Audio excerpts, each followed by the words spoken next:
Welcome to the Two Chumps podcast, the Two Chumps football podcast. I do need to make that very, very clear because football is what we talk about here. He's Emil Calamino. I'm Chad Wilson. We're here. It is week 9 of the college football season. Wait, what week are we on? I'm lost here. Week 9 of College, the NFL you want to season. know what week? We're week 10 of college, week 9 of the NFL, and we've Moving played too fast. 122 out of 272 NFL games. I got all the stats for you. Good. Yeah, well, he's a numbers man. You should know that if you're new to the show. He is the accountant, so we rely on him for all the numbers. If the numbers are fudged, he's the guy to talk to. Don't talk to me. But nevertheless, we are here, and the season's moving too fast for me. I couldn't even tell you what week we were in. Nevertheless, we are indeed in week 9 of the NFL season, week 10 college football season. A whole lot for us to get into on the show today. One Power 5 coach from the South has had enough of the fan base. We're going to talk about it. Another guy is taking a page out of the baseball handbook, and he's stealing signs. Jim Harbaugh still in trouble.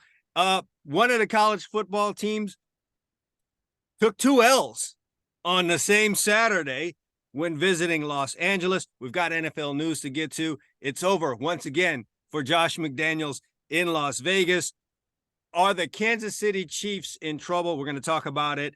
And there is a 7th round quarterback that people are starting to have some second guessing about. All that coming up on the show today. Plus our award-winning picks. We haven't actually gotten an award, but you've gotten a reward. If you've been following our picks this season, we're going to get into the week that was and the week that's going to be coming up here on the show. So we appreciate you guys joining us. If you're trying to get a hold of me somehow, you can send me an email, cwilson@gridironstuds.com.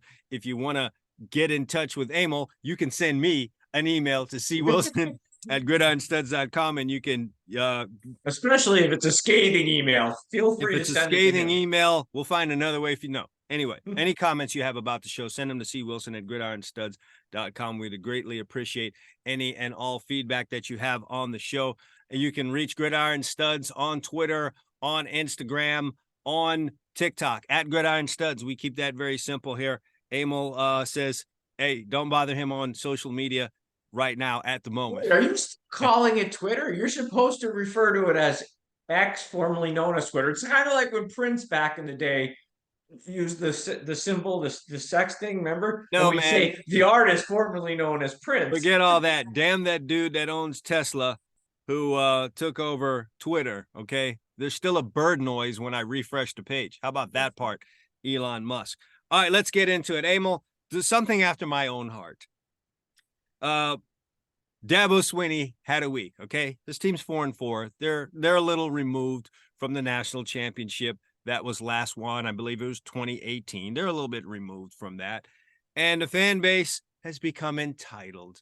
They now feel like they should have that championship feeling each and every year, even with Nick Saban still out there, even with a Kirby Smart still out there, and even with all of the resources and intensity that's being put into the Big Ten Conference by its own members, or, perhaps by some media outlets to get that thing going.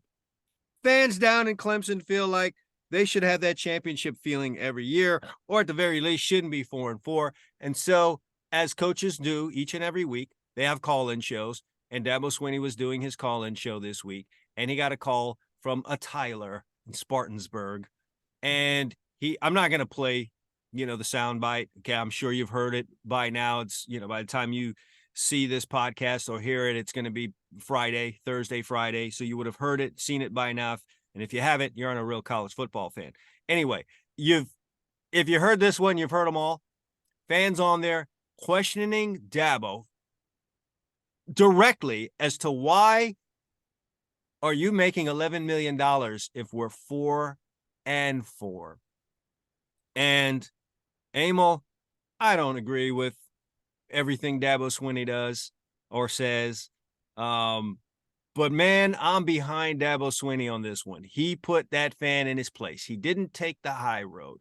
He set that guy straight and told him it's fans like him that are the problem. And that is the God's to honest truth, Emil. It really is. He broke it down as to all of the God's the honest truth. When I heard this, first person I thought of, and I'm not making this up, is you, my friend. Absolutely, because I've been railing on It this came right to my forever. head. I said, "Oh my God, he must be like smiling ear to Oh ear." man, I was all over it. I retweeted it on X, and I said Dabo Swinney better not apologize for this. I don't want to hear any apology.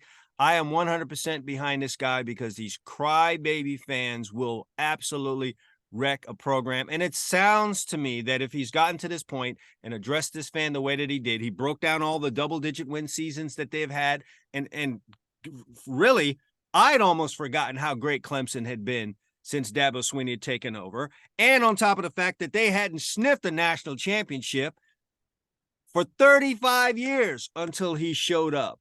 So I'm allowed to have Yeah, an and off season. I think if you split this up, right, to me, it's a twofold.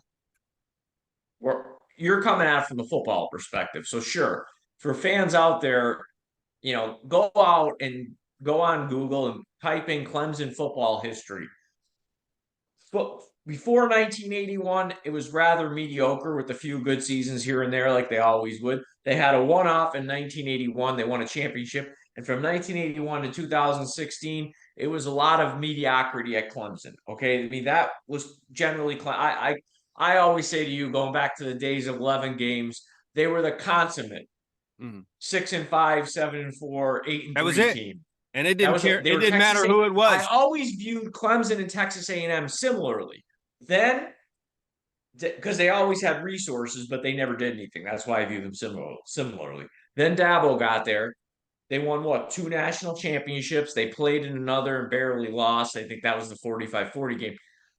He's right up there at the top of the college football world for a period of time with Alabama and as Georgia came in. Okay, and he has last year was 11-2, right? I think they were 11-2, Yes, 10-3. but you would have sworn they were 8-4.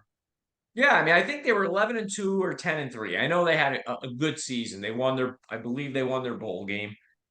So okay, they're having an off year. That's the first thing. What gives the fan, is the fan delusional? The second thing is, how about some politeness? I guarantee you that fan wouldn't walk into his doctor's office face to face and go, "You make $800,000 a year.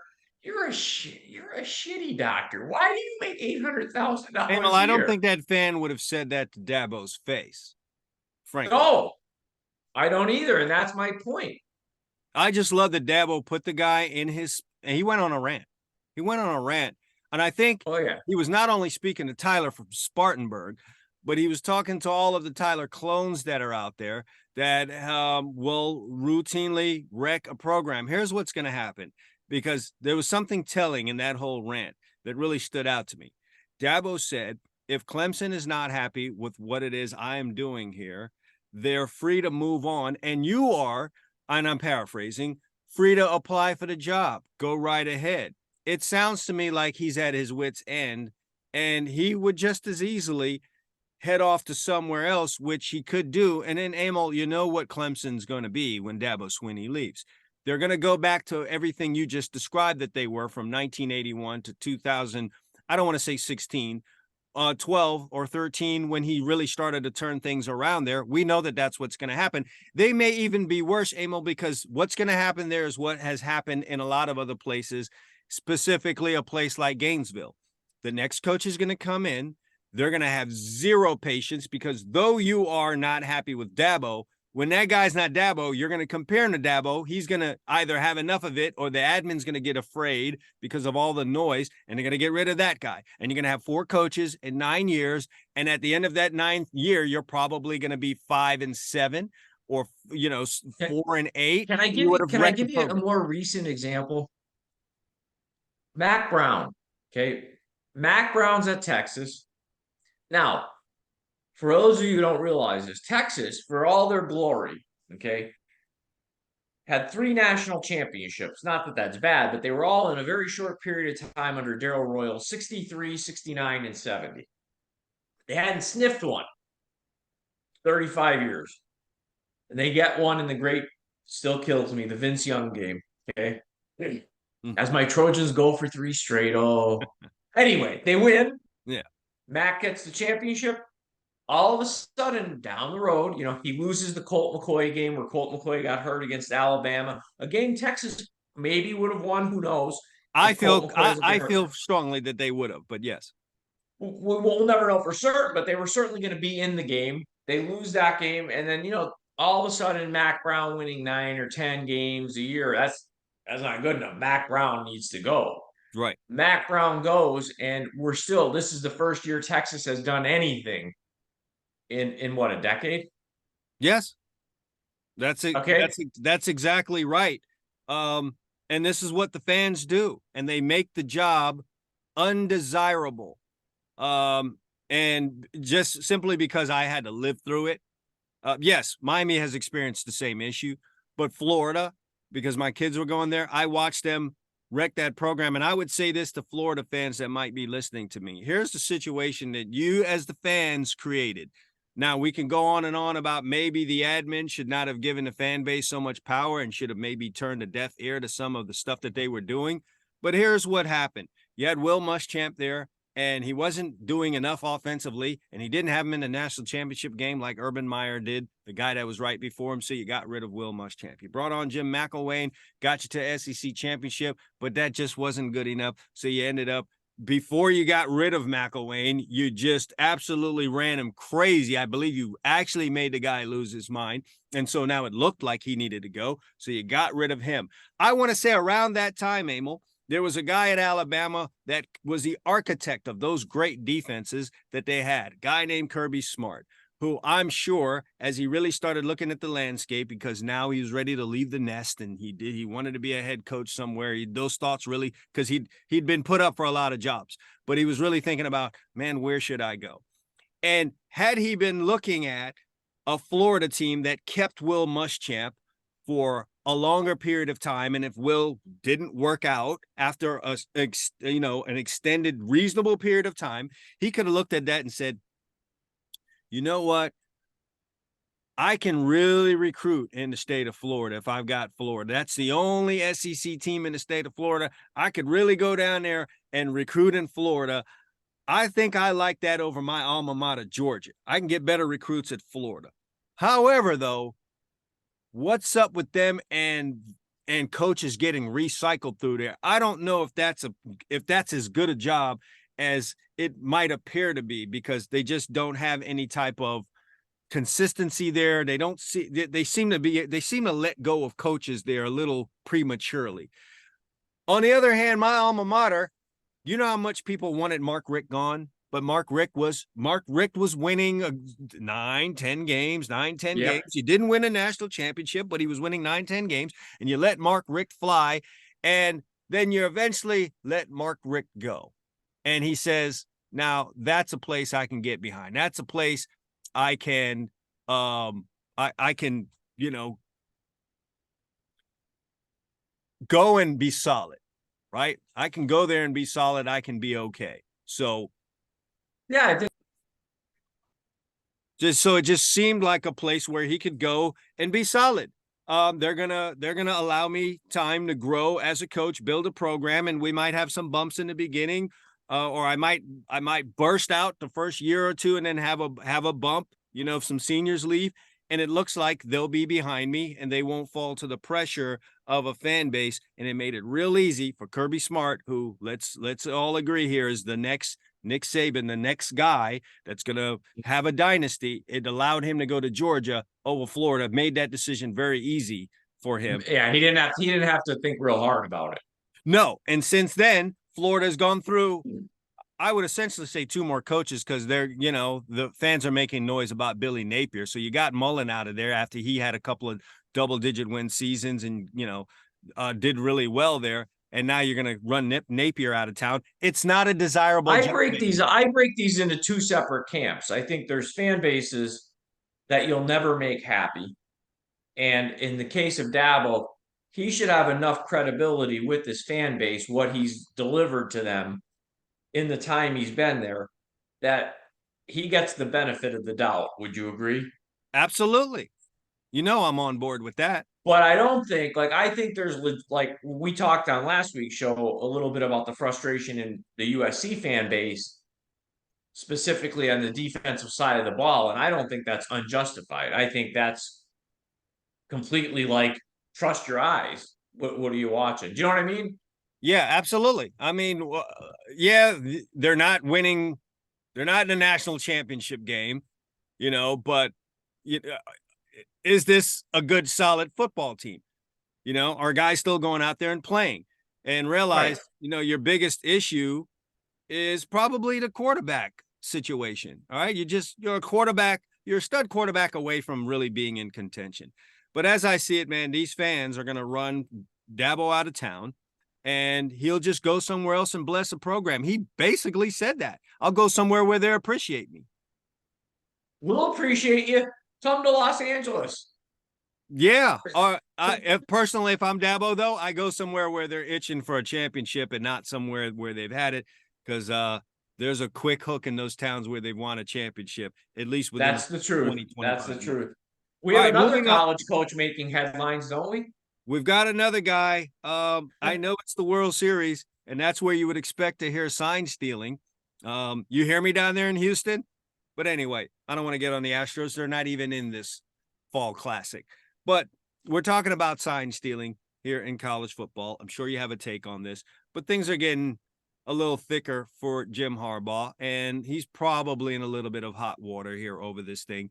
And Emil, it's not just sign stealing; it's the lengths to which the staffer, it seems, went through to get an opposing team's signs. That is the problem. It's come out here in the last 24 hours. Pictures of this rogue staffer who had a manifesto, by the way. Did you hear about his, 600-page manifesto to take over the Michigan program? That's wild stuff. That's crazy. That's so college football. But anyway, there's a picture of this young man on the sidelines, Central Michigan sidelines in their game against Michigan State. And he has on one of those Facebook Ray-Ban glasses, apparently, where you can take video and pictures. I have a pair of those, Emil. They're very, very good. And so apparently taking video through the glasses that he could use later to I get mean, the sign. can't we give these guys an A for effort? I mean, look at. I mean, I'm sorry, but I just can't You take just this don't think this is seriously. a big deal. I keep going back to, we don't have microphones in the helmets. We could. We don't. Now, well, I shouldn't say that. The Power Five, I don't know the affordability of all this technology. I don't know what it costs. I don't know if some school in the MAC can do it, but I do know the Power Five can certainly have microphones in the Oh, helmets. absolutely they can. They have Roman tubs in the locker rooms. Correct. So that's the first thing. Secondly, I'm going to assume when I'm holding up a picture of Farrah Fawcett, okay, that somebody's trying to figure out what that means on the sideline. So I got to assume somebody's trying to figure it out. We are paying the players. Is this We really that big of a deal? we are maybe the only argument I could make against that is, as you mentioned, the Power Five schools do have the resources. Yeah. So if you are Michigan State playing Central Michigan, are we in a situation where Michigan State has the mics in the helmet, but Central Michigan does not? Are we in one of those situations? Which is Well, that's another what I'm reason. saying. Maybe you can only do it in Power Five conference games. I don't know what the cost is, and I don't pretend to. What I am saying is, though, in those games, you can certainly have microphones. I'm assuming the signs are, everybody's trying to steal the signs. And yes, I know there's a rule that you're not supposed to do this in person. In other words, you're not supposed to show up. There's a lot of rules in college football these days that are getting violated. Oh, such a loosely run organization at this Yes. point. And I think after the big death penalties that were handed down, and mostly in the 80s, and some strong penalties to my school and the school that you root for, I think they realized that we're such a big business now that it really doesn't serve us to administer these type of death penalties or strong um, sanctions on our member schools when they're bringing in so much money. Like you could not issue a death penalty to an Alabama. You can't issue a death penalty to a Georgia or Ohio State or Michigan. It just is cutting off your nose to spite your face. Right. So it seems to me that, a lot of this stuff becomes, we have to pretend we're, to me, college football has become the Wild West. And it's almost like for show, we're going to pretend that something like this is serious when we are, here's the shiny object. Look at this.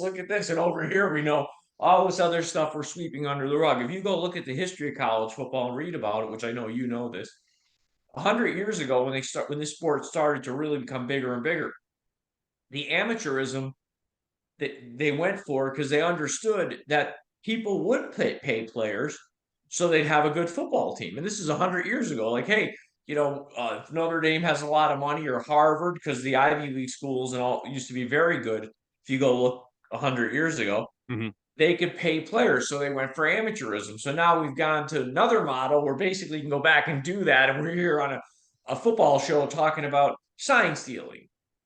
Yeah, we're talking about sign stealing. And they're like, maybe it's the media, because have we really heard from the NCAA? We have not.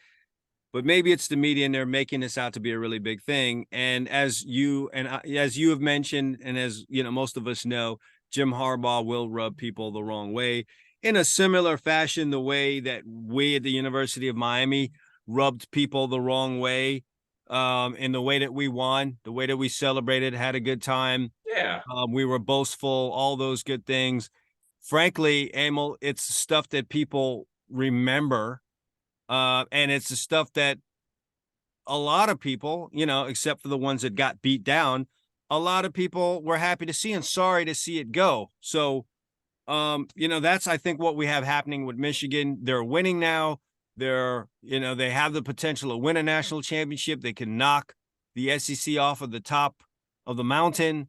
And maybe there's some people that are Let unhappy. me ask you this: if Michigan was 5-4, do you think this would be as big a I story? really don't think so, but that's just life. That's just the way that the world works. So Michigan appears to be touching something that people want, and a stink is going to be raised. Speaking of something being taken that people wanted, Colorado goes to Los Angeles, Pasadena, let's say. Let's just be very direct about where it is. Sorry for my folks in Los Angeles. You've got enough of a bad rap going anyway. They're in Pasadena, and they're playing UCLA, and it was yet another loss for Colorado. Oh, which, by the way, Emil, I do want to touch on this. Beginning of the year, we do our college football preview show, and we kind of run through the conferences and say, really quickly what we think people's records are going to be. And since Colorado was a much talked about program in the offseason, we made it a point to mention, both you and I, what we thought they would finish the season at. I think you had Yes. 5-7. I had 4-8, and we went with that. I was on another podcast that I co-host, Footballville podcast. I was asked that same question. What would be a good year? What do I think is going to happen with Colorado? I said, man, if they win 3 or 4 games this year, I think Deion Sanders has done a really good job. That'd be 400% increase in what they had Hmm. last year. And when that first game against TCU came out, there was all talk of receipts and coming to get guys. And Emil, once again, I'm a huge Deion Sanders fan, and that sounds disingenuous. But for someone who played defensive back and imitated him and took a lot of what I saw from him and put it into my game, I can't say that enough. And I think if the season ended today, he's done an outstanding job at Colorado. Hmm. The truth of the matter is, having studied, watched, been a part of college football for quite some time, there's just some things that are true that stand the test of time. It is extremely difficult to take a team that was 1-10 and turn them into an 8-win, 9-win team from one season to the next. Is it impossible? No. It is extremely difficult, though, even when you have a transfer portal where you can wipe a whole team out and bring a whole new team in. There's going to be deficiencies. There's going to be a cohesion issue. And, against UCLA, Amo, we saw that they had issues up front. But that wasn't the biggest issue. The biggest issue was that when the players went back in the locker room, Emil, their jewelry was no longer in the lockers. A substantial amount of jewelry taken from several players. And now, Emil, Deion Sanders wants the Rose Bowl and or the NCAA to reimburse the players for the jewelry that was stolen. He does admit that, with NIL deals being prevalent, they've done a good job in getting the guys financial advisors, but they've slipped in terms of insurance. Understandable. Hmm. What do you think should happen here? Well, I could almost be certain if you had a financial advisor and an NIL deal, the advice he or she would give you is don't spend your money on jewelry. That would be the Yeah, first thing. well, we don't always take the financial advisor's advice now, do we? So I would say, first of all, maybe you want to beef up that side of the program. Second thing, I'm going to be cranky middle-aged white guy. Why are you wearing jewelry to a football game where you're going to walk in dressed, put your uniform on, play a game, take a shower, get dressed again, and get on a bus to go to the airport and go home? Can we do without that for a day and a half? I would say the game is where the most eyeballs are on you. And so if you're Colorado, your walk in off of the bus, your walk out of the locker room is viewed, it's filmed, and it's an opportunity for you to be G'd up. You know what I mean? It's the time to have your jewels. If you bought it for that, if you bought it to be seen, and let's be honest, that's why you buy that stuff. It's to be seen. That would seem in this day and age a prime moment for it to happen. You walking into the locker room, coming off the bus, leaving out of the locker room. That's when you want to have that stuff on. And I guess this is the price you pay. But I'm not endorsing the stealing of anyone's jewelry. All I'm trying to say is probably not the smartest move. Even movie stars, when they have jewelry, a lot of times they're fakes when they go to Sure. the Academy Sure, Awards and because you stuff. are, at risk, no doubt. So, I mean, I'm sure there's a lesson learned here that they will, Yeah. as an institution, take care of, or individually players will take some more precaution if that means not wearing it to a game or not wearing it to certain areas like Los Angeles, unfortunately, or maybe you do get some insurance. And if it's taken, I mean, well, even good hotels, right? When you go to a good hotel, whether it's in Europe or the Caribbean or wherever you go, they have a safe in the room, right? With a lock that you can set and you can put your stuff in there. You're not in that situation here. I mean, you're literally, I'm assuming, I mean, I've never been in the Rose Bowl locker room. You have. I'm assuming it's a locker. Like you put your stuff in there and you close the door. I don't know that there are even locks there because I don't know of renovations being done to the Rose Yeah, a Bowl. lot of these are when I see the pro locker rooms, what they look like to me, like I've been in a couple of them. They're basically you have a giant stall area, like with shelves, and it's yours. And as your number above it, if it's your home locker room or whatever, it might say Calamino 52, whatever my number is. So like you already know you're leaving this stuff out, and you're in a stadium. I'd say with 100,000 people, but we both know UCLA is never getting 100,000 people stadium. Well, I mean, yeah, if they're not playing USC.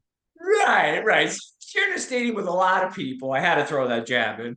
And I there's see. people in and out of different areas. You don't know who's going into that locker room when you leave.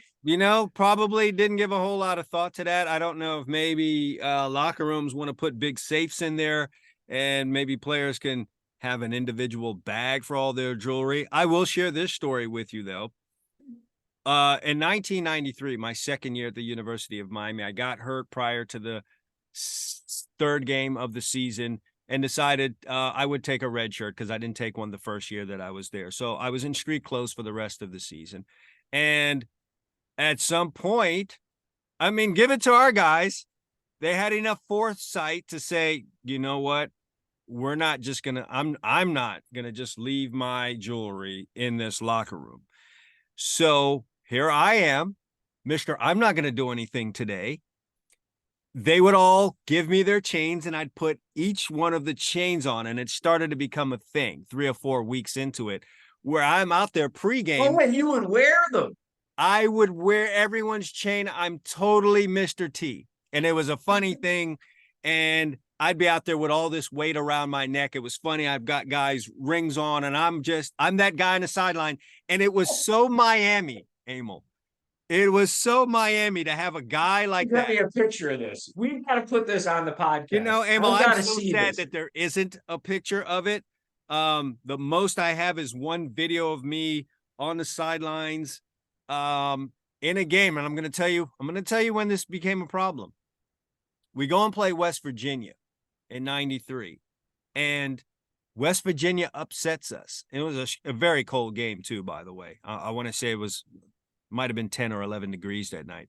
Super cold game. The Hillbillies are bareback, drinking all of their moonshine or whatever, and they upset us. And at the time, we're a pretty big deal. So you know what happens when the game's over? Fans start rushing the field, and Goalposts are coming down. Chad's out there with all this weight around his neck. I don't know if these folks from West Virginia give a damn about gold rope chains.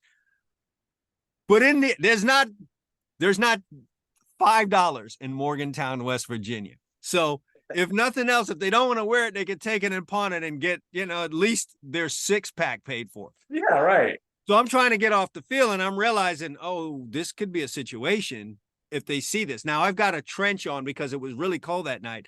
I don't know if they could really see it, but I'm trying to make my way off there. And I'm like, what's the bigger danger here?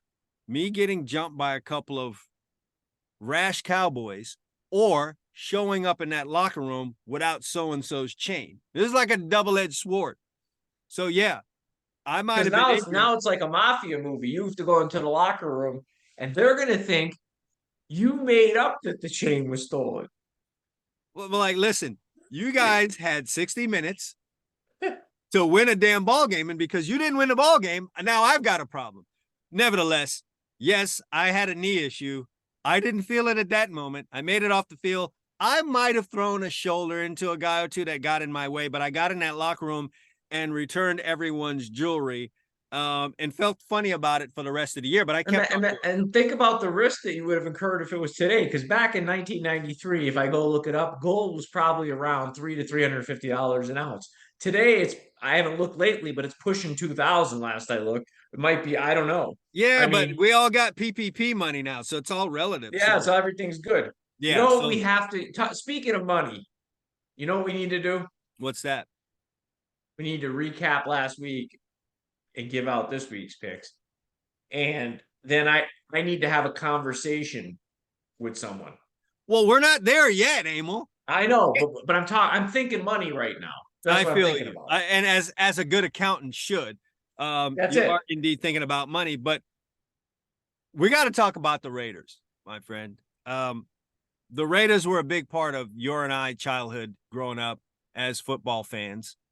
My father's favorite team, and rightfully so, because in his heyday, the Raiders were badass. All right. They'd won a Super Bowl, a couple of Super Bowls in my father's lifetime, and they went about the game in a different manner. I talked about Miami, and how we celebrated certain kind of, the Raiders there was the Raiders, and then there was everyone else in the National Football League.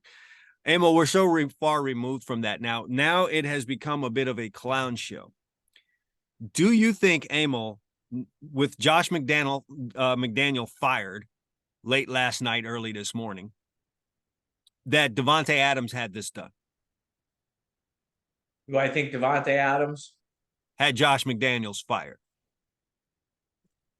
I don't know. I think it's a little bit of I think even Mark Davis, while he doesn't have his father's acumen for running the Raiders, I think he could see what was going on there. I mean, they're just a disaster. I mean, I'm surprised, you look at them and they're 3-5, and I'm surprised they've won 3 games when you really watch them play, because they're just so disjointed. It's just they look like they've had the fortune of playing someone like they've gotten the Green Bay Packers. They've gotten some quality teams to come in. You got Green Bay, you got New England, who doesn't have their act together, and they started off the year with Denver, who up until last week was a tragedy. But I feel like I'm watching like a bunch of misfit toys. Like nothing fits together when you watch them. I mean, they have certain guys that are really good players, like Adams, like Josh Jacobs, like Crosby. They have guys here and there, but the whole thing looks like it's for 3-5, they may be the biggest disaster in the league, even though they're only 3-5. Yeah, the general consensus is that guys don't thoroughly enjoy playing for Josh McDaniels. But for that matter, people didn't enjoy playing for Bill Belichick, except for the fact that at the end of the year, you're going to play in the last game. This is yet another Belichick disciple failing.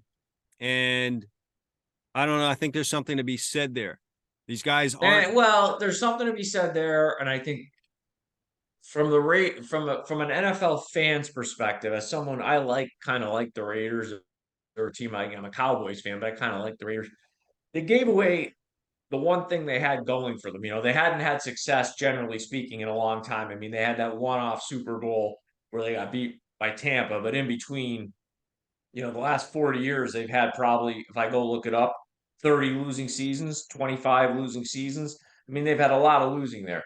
The one thing they had was that what you talked about, the Raiders, the city of Oakland, they had that whole thing, and Mystique. they kind of gave it up, and now they're like a Las Vegas like act that's playing like you go to Las Vegas. Oh, there's a Raider game. Let's go see the Raider game. Who cares? How would you clean the Lakers? I mean, how would you clean the Raiders up? I said the Lakers. How would you clean them up?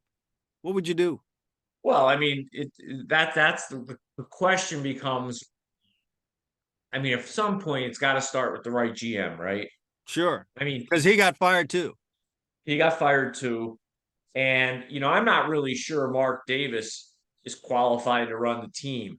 And that's kind of the one constant here since Al, even toward the end of his life, kind of, had a little, I think he had some dementia at the end there. I mean, his son never, I mean, the guy can't even get a decent haircut. Right. I mean, it looks like somebody put a bowl over his head and just started clipping. I mean, he's a billionaire. I know. I can't. I don't. I'm sure there's examples that I'm clearly missing, but the two biggest things coming to my mind are the Raiders, a legendary owner turning things over to a son and it's not working. The Yankees, legendary owner, turns it over to his sons. It's not working. Is this like par for the course, or am I missing some situation? Can you think of a Well, but situation? I think those two situations, not to get too far off track here, I think they're completely different. I think they don't work for different reasons. In the Yankees case, I think he's got a son that kind of views the Yankees as an investment. And, the same way he checks on his Tesla, Google, and every other stock in the morning, he calls into the CFO and says, how are we doing with our cash flow, blah, blah, blah. And I think Right. that's where his father wanted to win championships. So I think it's different. I think Mark Davis truly would like the Raiders to be successful. Mhm. And I think he grew up around it, and it probably does mean a lot to him. I just don't think he knows how to go about it. Well, golly, man, hire some people that will help you there. But he can't make a right GM hire. So that's that. All right. Right. Final note before we head into the picks. Brock Purdy. What to make of it? I mean, people are dancing on his head. Amo 4 weeks ago, he was the golden boy. And it just in our society nowadays, it's so easy and it can happen so fast that you fall off that mountain. He's sliding down that thing headlong. Emil, I don't think I I'm not seeing. I think they'll be fine. I think Brock Purdy will be fine. Listen, they'll eventually be fine. I think part of the reason, whenever a guy's taken late, part of the reason folks will point to Tom Brady. I'll go in order of success, and the three guys I'm going to name: Tom Brady and Joe Montana. Right? Brady was a sixth round pick. Montana, I think, was a third round pick. And then let's use Tony Romo, who never won Super Bowls, but had a hell of a career, makes a ton of money announcing games, was an undrafted free agent. So those guys are easy to remember. And the reason they're easy to remember is there's not many of them. Mhm. I mean, let's be honest, most guys Right. who succeed at that position were taken relatively high first, second round, right? So you Because got because they make it so pretty much, but right, but I'm saying you got a guy like Purdy, and I think he had so much success last year. Nobody had any tape on him. He's in a good system. I think the big risk we all run as NFL fans, including me being as a fan being on the other end of that game, the 49ers and Cowboys played in week 5.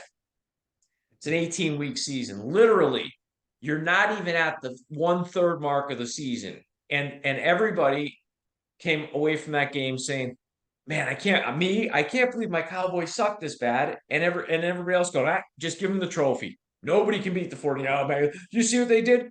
And it was one game. And they always say in sports, you're never as good as you look when you win, and you're never as bad as you look when you lose. And then the 49ers went out in order, lost 3 games in a row to the yeah, Browns. it seemed they had hit a peak.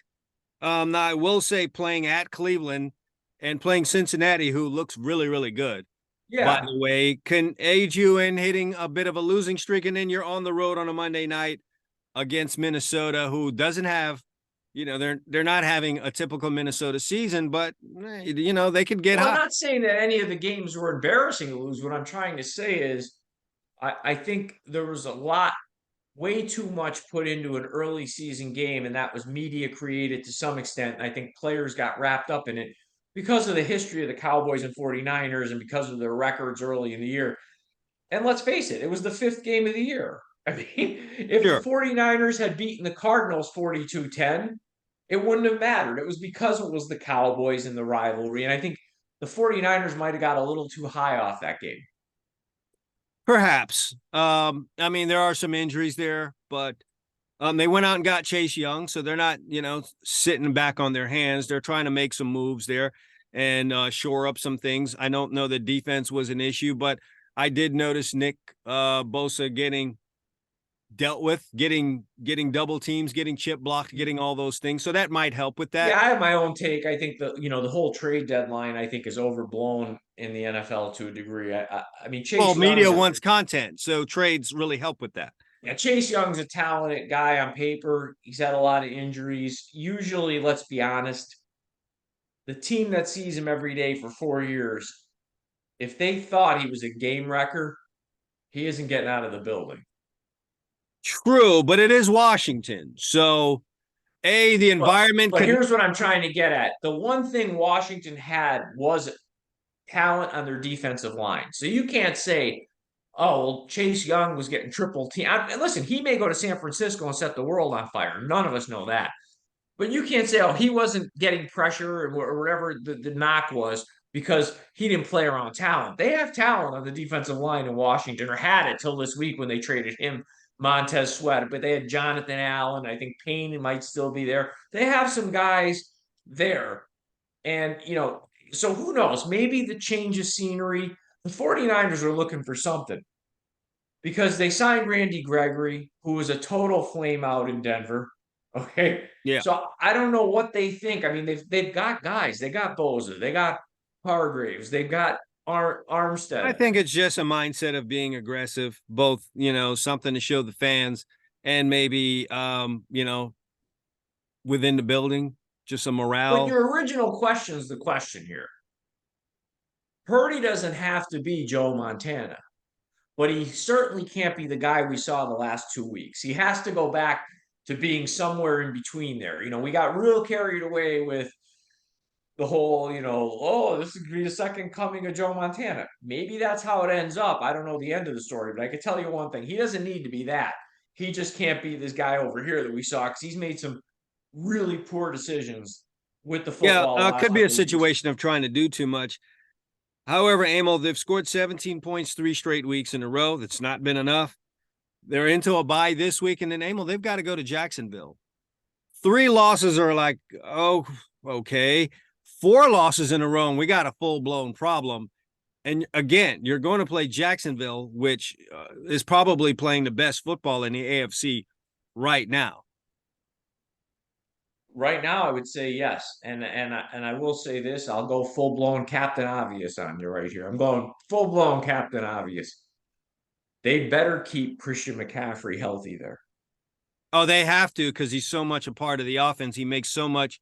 He makes people, the other guys, the other weapons in that offense, so much more dangerous that should he go out of there, you're going to see a drop off in numbers across the board. Right, right. And I think this is also, listen, I don't think Purdy all of a sudden became a bad player. I think he's in a bad streak. But I think the media and fans got way ahead of themselves with a guy who had all of about That's kind of 15 or kind of 16 what we do starts. in this day and age. We're quick to anoint, and boy, is it fun for us to hurry up and cut a guy's head off once he sits on that Well, throne. and in the previous segment, and I'm kind of relating these two only because, as you mentioned it, and I started talking about it with you, I thought what you said with Colorado, they were such a media creation. Now, granted, Dion's doing a little bit to plug it himself to get Sure. recruits, but the media is sending, game day there 2 or 3 weeks in a row. And let's be honest, the smarter ones, the guys analyzing that play, they know like, hey, TCU's not as good this year. Nebraska's Nebraska, but they were hyping this up, and then all of a sudden they loved it when Oregon came and whacked them. They had the film of the Oregon coach, and next thing you know, it's like, well, you guys made Colorado something they weren't. I kind of feel this is what we're doing here with Purdy. Instead of just saying yes, he's a good quarterback, a pretty good quarterback in a really good system with a great play caller. We all of a sudden go from that to this might be the next Joe Montana. I mean, I guess this is a talk for another program. But what if Brock Purdy is not the guy? What if he doesn't work out? You sent Trey Lance off. What do you do if you're San Francisco? You're not in line, obviously, for a top of the line pick in this season, this draft coming up. What do you do? listen, I thought the Trey Lance, and not because my team traded for him, I thought the Trey Lance thing was way premature to give up on a guy that you gave up so much to get in what, his second year in the league, right? Yeah. Second, basically, you just Or send him to third. I want to Dallas, say it was his third. but he's 23 years old. So you send him to Dallas for a bag of footballs.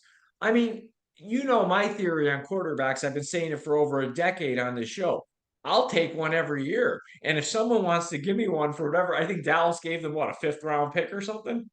You want to give me a quarterback for a Yeah, it fifth didn't cost rounder? me It anything. Yeah, it didn't. doesn't cost me anything. Yeah, it I mean, didn't. I'll do Yep. it. And the guy's on his rookie contract, as you said. So, Yes. all right, let's get to the accounting part of this thing, and let's get some picks going. I just want to let the fans know I was only on the money thought part because I thought you wanted to handle our college business, but you had a lot to talk about, and that's fine. We can do the picks all at once today. Um, I need to have a conversation with somebody in a minute, okay? Because I'm not going to hold this pick against you. You went 3-0 in college last week. I most certainly did. You had Iowa State -2.5. That was a nice winner. You had some stones, as we like to say. You took Nebraska -2.5 winner. You had Oregon -6.5. So Chad did give you guys I three want to say winners. this, all right? If I can break my arm here, just patting myself on the back, those were all easy blowout winners. Easy blowout winners. And your record in college is nothing short of astounding. You're 20-7. Incredible. Really good stuff. I mean, I'm not just saying that. I feel pedestrian, and actually my record's pretty good if you look at the percentages. I was 2-1 last week, so we were 5-1 in college. I took a loss on Penn State. I have no idea what they were doing because they were tied at 24 with 3 minutes left in the game against the 2-5 Indiana team. They don't I do don't know what they offense. were. They just don't do offense. Yeah, but coming off that Ohio State loss, I really figured they go step on somebody's head last week, and they didn't do it. So that was my loss. I gave you an easy winner on Cal, folks. I'm a homer, but I will pick against my own team. My Trojans are a moneymaker this year if you're going against them. Yeah, And, and and you know I what, fade Amo? them. Like, how many weeks in a row is this? Let me look this up really quick. As you talk about that, but this has to be unprecedented for this team. I don't care what era we are talking about, but this is how many weeks in a row now? They have to be on a 6 or 7 game losing Oh streak no. against. Somehow they didn't allow Utah to score 40 something points, but in 4 out of 5 weeks they've given up 40 plus points. No, and I'm talking about against the spread. They have to be on a 6 or 7 game losing streak if I'm adding this up in my head the right way. I faded them the last 2 weeks. That was easy. Okay. Yeah. Cal lost by 1. They got 10.5. And I was on Oregon with you. So that was an easy one. I'm 16-11 on the year. So, like I said, that's almost 60%. And I feel pedestrian compared to you. But now I have a bone to pick. And is he in your office there somewhere? I could go get him because Can you go get I him? phoned him and let him know that you are Yeah, I need to wanting talk to to him. talk to him. Yeah, The get him. Italian wants to talk to the guy. I Let's want to talk to go him. get him in here somewhere. Oh Jesus, what's this guy's problem? Oh, am I supposed to sit here and stand trial? I'm sorry. Okay, listen. Scooter. It's called First of all, gambling. Scooter, I know Miami's in the South. they're not in the SEC. You do know that, right, Scooter? Well, listen, if I was going to come on the show, the host said I got to wear this Miami shirt. I think he's kind of punishing me for what I went through. And giving, I'm sorry to all the fans out there that went with my pick. I thought my Scooter, Tennessee tell them who Vols, you picked last week, Scooter.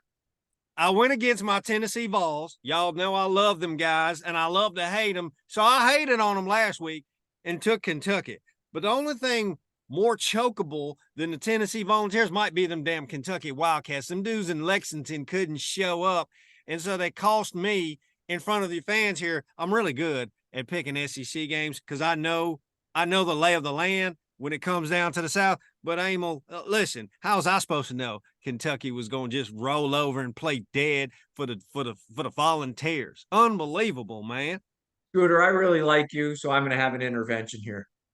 Do you drink the fire water? Do you drink the bourbon down there? Be honest with me, Scooter. Listen, I'm a Johnny Walker guy myself. Okay. You could believe I was tanking those on Saturday night. You could believe I was taking them down left and right as I was watching that pick go down. But you know what? I might have just hedged. Okay. This is a 3D chess move. I love the Volunteers, but I took Kentucky. So when Kentucky lost to the Volunteers, it's chess, not checkers, my friend. Yeah. Okay. You were playing some mental chess. Well, you know what, Scooter? Give me my host back. You're not making any picks this week. It's all good. I'm going to lay Yeah. off. And Yeah, lay off. I think they're calling me at the Cracker Barrel. I'm next up for a table. Okay. I'll be right back.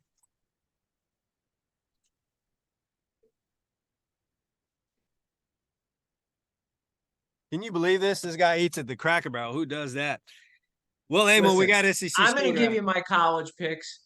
You're going to give me your college picks. Then I'll summarize the NFL for the fans, and then you Oh, can please don't. You can roll. Oh, you're going to get. Listen, if you're going to get a pat on your back, you're also going to get a kick in your rear end. So I here think we I'm go. going to catch this dinner with SEC Scooter at Cracker Barrel when the NFL comes up. But go ahead. You like the fries, don't you? Yes, With you gravy. are up, my man. Let's go. Okay, we covered this in detail earlier in the show. There's some problems at Clemson right now, and I don't think I think they missed this line. This is to me a line where this Notre Dame Clemson game, they're looking at Clemson home. They're remembering what Clemson was. And I'm here to tell you that ain't this Clemson. If in case you folks haven't figured it out, they're 4-4. Notre Dame comes in here a confident football team, 6-2. Little hiccup middle of the year where they lost that Louisville game. They had a tough game against a good Duke team. Their only other loss is to the number one team in the country, Ohio State, and that was on the last play of the game. This is a good Notre Dame team. They seem to be well coached. They're physical. I think they go into Clemson and just, take care of business. Now, is it going to be 58-7 like last week? Probably not. But this feels like they go in there and handle them like 30-14, 30-16. So I'm going to take Notre Dame -3. Next one, I know Bowers is out for Georgia, and I know the popular opinion is, Georgia's got issues, this and that. I think Georgia partially has some offensive issues. I also think they're a little bit bored. And this line tells me that the odds makers realize that if Georgia's motivated this week, they're going to put a hurt on somebody. And I think this is the week they do it. Missouri comes in here 7-1, number 12 team in the country. Yet I look, and Georgia's given 16.5 points. For me, something doesn't feel right there. It's like number 12 team in the country. You're coming in, you're getting over 2 touchdowns. This feels like one like Georgia did to Kentucky a few weeks ago. They feel a little bit threatened. They're focused on a game like this, and I think they go out and they take care of Missouri. I don't think Missouri's anywhere near the 12th best team in the country, even though their record would suggest that. And I think Georgia shows people that this week. And then finally, listen, guys, I'm an offensive coordinator that when I find a play, if they let me run an offense, I run it until the other guy stopped it. I'm going to tell you something. I hate to say this, but I don't see how Washington doesn't score 50 points this week. As a Trojan fan, I am trying my damnedest to think of ways that Washington won't score 50. I don't see that. So then I say, well, if they get to 52, no matter how good Caleb Williams is, I don't think he's getting to 49 or 48. So I'm going to take Washington to lay 4.5 points because they've shown to this point in the season they've played the better football. They're the 5th ranked team in the country. And I just don't think USC can stop them on defense. So give me the Huskies -4.5. What's your Georgia number? 16.5. All right. Just to recap, Amo likes Notre Dame at Clemson. Dabo's going to have to field some calls once again on the show. Tyler from Spartanburg is going to be all gassed up. He likes Notre Dame laying 3 on the road against Clemson. He likes Georgia 16.5 versus Missouri. And he's going against his Trojans again in their bad defense. He's going to take the Washington Huskies laying 4.5. What do I have on deck for the folks this week? I'm going to go with you, Amo, with that Notre Dame pick. Maybe the line's a trap. I don't know what the deal is, but I've had a chance to watch Clemson a couple of times this year, including in person when they came down here and played Miami. And yeah, they have some issues offensively, and that's a bad thing to have if you're going to go up against Notre Dame, because one thing they have been doing this year is playing really good defense. I think it's going to be really hard for Clemson to move that football up and down the field.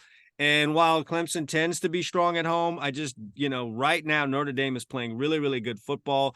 They seem to be all seasoned up. The only thing I worry about is, yes, you did have that big blowout a week ago, 58-7 over Pittsburgh. Maybe you get the big head. But outside of that, man, Notre Dame clearly a better team than Clemson. And we're only asking them to cover 3 here, basically win the game. And I just think I'm going to go with the better team here, and that's the Gold Helmets. Sorry, Dabo. Get ready for that call-in show next week. Moving along to the Big 12, which has been kind to me this year. I'm going to roll with Texas Tech. Texas Tech on paper, not having the greatest season. They're below 500. They're a 3-5 football team. But the losses, Emil, have come to Wyoming. They've come to Oregon. They've come against Kansas State, BYU, and at West Virginia. They've lost to good football teams, and they're coming off of back-to-back losses and a bye. All right. So they've had a chance to work on some things, maybe tweak some things, and maybe throw a couple curveballs at a TCU team that's got a hangover off of all the great stuff that they did last year, including playing in the final game of the season, the championship game. They're just not the same team this year, and we found that out in week 1. They have lost 3 of their last 4, including a loss at Kansas State 2 weeks ago.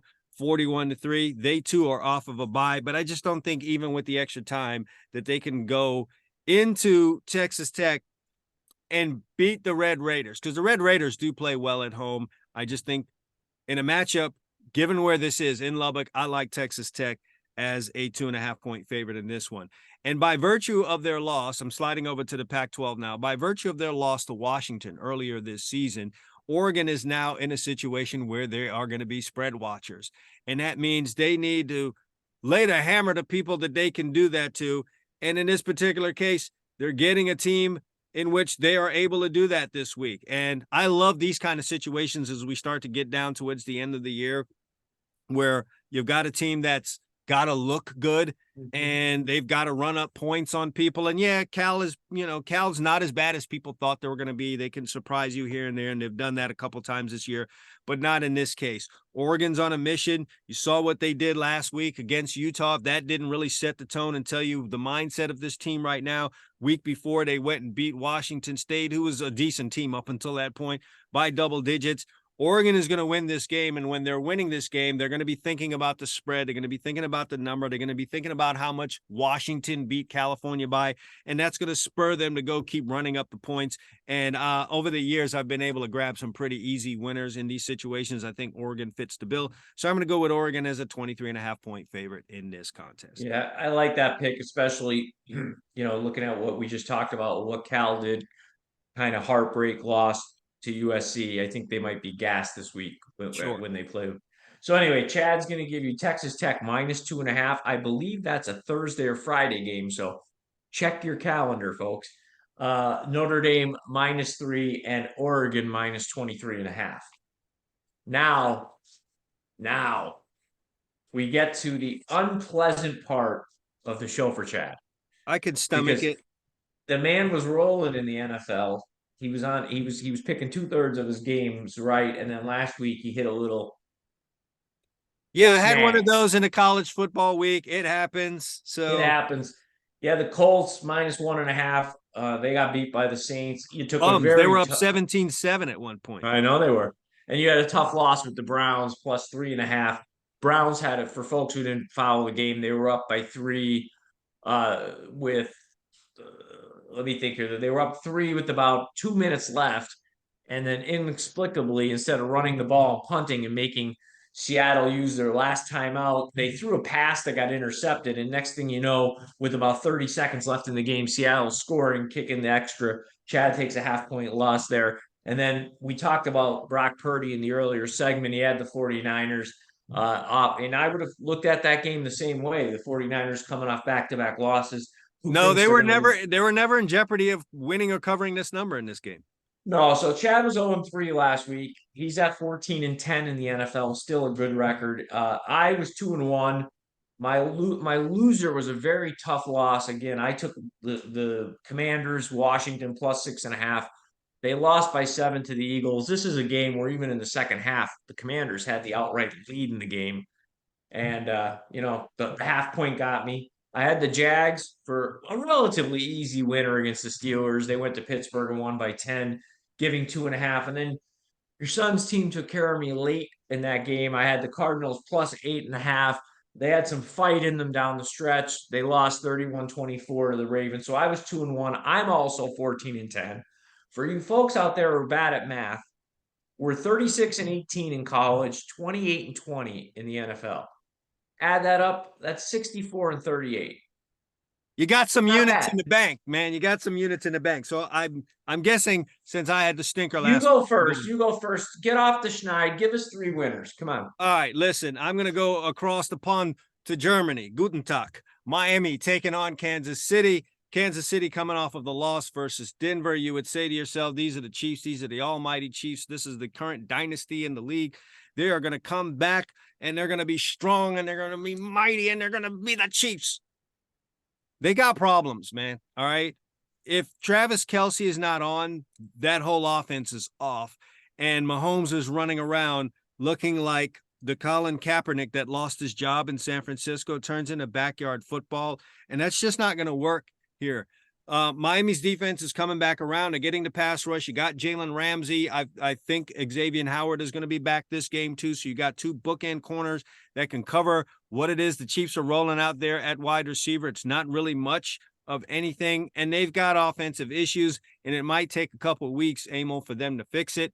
Going across to Germany and facing a team with Miami that's going to bring constant pressure by scoring points on you is not the way to go. Oh, and on top of that, the Chiefs are coming into this game as favorites, and that's going to put a burden on them. On the flip side, you've got Miami. You've got the things that they can do offensively. Yes, the Chiefs have been playing good defense, but they haven't run into an offense quite like this one. Oh, and by the way, there's a guy that used to play for the Chiefs that's now dressed up for the Miami Dolphins.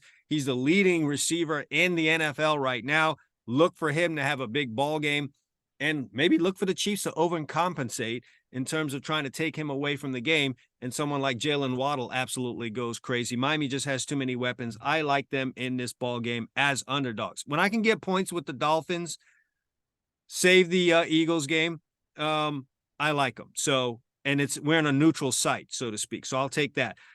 Heading over to Houston, the Texans. I'm starting to believe in this team, even off of the loss. I'll tell you how much I believe in them. These guys are coming in off of a loss, and I feel like they're going to battle back from that. That's the mindset of me, of this team, changing and saying, all right, this is a team that has some pride, that's can legitimately be a winning team, and they're coming in here off of a loss at Carolina, an embarrassing loss because you give the Panthers their first win of the season, coming back home now to face a Tampa team, Emil, that quite frankly is struggling. They don't have a running game to speak of. And because you don't have a running game, Baker Mayfield is struggling. You can't get the third down conversions that you need. You can't get what you need in the red zone. You don't necessarily have enough explosive plays down the field unless, Mike Evans pushes a DB down to the ground. So I just think there's going to be a problem for Tampa Bay on the road against a Houston team coming home off of a loss. And we're really only asking the Texans to win this game as 3-point favorites. I'm going to roll with Houston on this one. And I see them getting back onto the good side of things. And finally, speaking of the Panthers, hey, how about those Panthers finally getting that first win? And well, yes, they were, by virtue of their record, the worst team in the league, but you could see some good things there. They're playing well enough on defense. Bryce Young has been a quality quarterback as for a rookie. All right. Rookie quarterbacks aren't what they used to be in the league anymore. So Bryce Young looks good enough. And now you're getting an Indianapolis Colts team coming into town.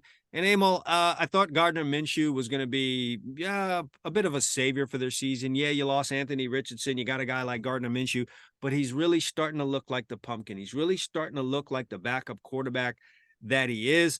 Defense isn't playing well. And when you're the Indianapolis Colts that are just at this point a losing franchise, if I could say that, I don't feel good about you going and laying points on the road. By virtue of their win last week, Carolina now has some confidence. So it's a little different when you're talking about a losing team coming off of a win versus a winning team coming off of a win. Carolina earned a measure of confidence. They can go into this game feeling good about it and actually be a little bit offended that a team playing like the Colts with a losing record is coming into town with as a favorite. So I like Carolina in this one. I think they eke out the win and continue the woes for the Indianapolis Colts. So give me the Panthers as 2.5-point underdogs at home. Let me recap this for the folks. Go to Bovada, put some coin down on Chad's winners here, because I have a feeling he bounces back in a big way. He's going to Germany. He's taking the home team there where he is, the Miami Dolphins. They're catching 1.5 on a neutral site against the Chiefs. He's got the Houston Texans laying 3. And then finally, he's going with the 2 rookie quarterbacks here, the Carolina Panthers. I must be crazy. 2.5. So there you go. Here we go. You guys are going to think I'm crazy. I'm going big game hunting. First early game here. I'm going to I'm looking at the Baltimore Ravens here. They're playing great football. And you can kind of say that about Seattle, but I don't like this spot at all for the Seahawks. And on paper, neither do the odds makers. You have a 6-2 Ravens team playing a 5-2 Seahawks team. You probably expect this line to be 3.5 when it came out. It's 5.5. Tells me this is not an optimal situation for the Seahawks. I talked about their game last week at home with the Browns. Tough game, probably took a lot out of them. Now they got to get on a plane, haul ass across the country, play a 1 o'clock game in Baltimore against a very good Ravens team. I think this is just a bad spot for the Seahawks. I think the Seahawks are a good football team in a bad spot. I'm playing a situation here. I like the Ravens minus 5.5. Going to Monday Night Football. You talked about a team that really seems to, I think Joe Burrow's calf injury was a lot worse than any of us thought. He fought through it. The team somehow came out 3-3. They did what they had to do. They looked like themselves last week in San Francisco.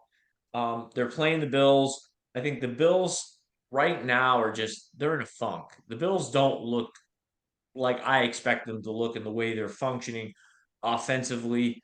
And I think this is a bad spot for them. The Bengals are only giving 2.5. And I feel like the Bengals are going in this arc at this point in the season. The Bills are kind of going in the other direction, and they're going to cross on Monday night. Give me Cincinnati minus 2.5. Finally, I've showed you folks, I'm not scared to go against my team, and I'm going big game hunting again. See, you never see the Eli Manning look. Well, Dak Prescott has a look of his own, and he does get that look, but it's usually against the San Francisco 49ers. I did some digging.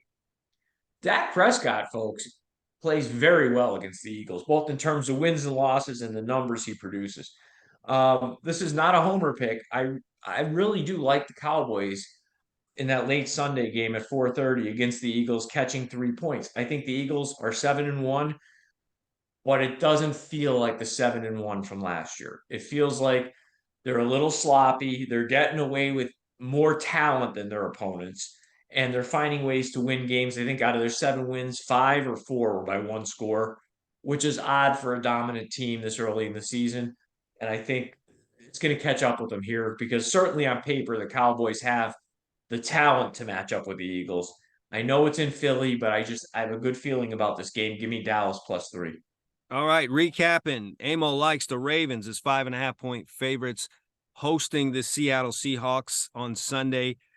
This is a Sunday night game, not a Monday night game. The Bengals are 2.5-point favorites. My bad. You're right. Yeah, against the Buffalo Bills. He likes the home team, the Bengals in this one. And frankly, Amo, the Bengals look nice. They're coming around quite nicely. This is their time of year anyway. And then finally, he's going with his all-time favorite football team, the Dallas Cowboys. And I will back him on this. He has no problem picking against him. So If you're new to the show and you know he's a Cowboys fan, don't think he's out here just being a homer. He has looked at this from all sides, and he's going with the Cowboys in that big game on Sunday, late Sunday afternoon. That's the 4:30 national game, so we'll probably have Buck and Aikman. Yes, folks. Oh no, wait, what for am I that one. seeing? I happen to like those. More Buck and Aikman. They're on Monday Night Football. Yeah. Who do we get? Greg Olsen? I think so. Can you believe that? Because that's going to be Fox, right? So I guess that is what we're getting. Lord, do I miss the Madden and Summerall days. We don't have those anymore, so let's not lament on that. So that's what you've got. He's taking the Cowboys as 3-point underdogs against the Philadelphia Eagles, and that's time for us to wrap up the show, man. We talked the issues we needed to talk about. It's out there in both college and NFL football. We recap last week's action, and now we carry you into week 9 and 10 of the NFL and college football season, and y'all ready to make some money out of this thing. We entertained you, we educated you, and now we are going to make you financially sound. We fed you. We fed you, right? We fed you. We hit the trifecta here. Education, entertainment, and we are giving you financial freedom and liberty here on the Two Chumps Football Podcast. So we gave you what you came here for. If you liked the show, go ahead and subscribe. If you're listening to us on Spotify, Anchor, Amazon, whatever you're listening to, however you stream your podcast, go ahead and hit that subscribe button if you liked what you heard so that you don't miss out on the next one. If you're watching us on YouTube, hit that subscribe button, buddy. We're coming at you each and every week. And if you're a fan of defensive back play or you like college football recruiting, anything like that, definitely a channel for you to be on. So we got a lot of good stuff here for you to snack on. Also, feel free to share this show too. You know, you folks on Facebook that you want to post something, man. If you love the Two Chumps Football Podcast and you think you've got some drinking buddies, some fantasy football league buddies, or some betting buddies that might find this thing very interesting, go ahead. And or maybe you have a neighborhood bookie that you don't like and you want to break them. Well, we don't need them coming after us. That's for sure. Don't show it to the bookie. All right. But go ahead and share it on your social networks. We would greatly appreciate it. And that's it for us. We're out of here. We'll be back in your face next week. So until then, for Emil Calamina, I'm Chad Wilson. Thanks for watching the Two Chumps or listening to the Two Chumps Football Podcast. We'll be back at you next week. Take it easy, guys.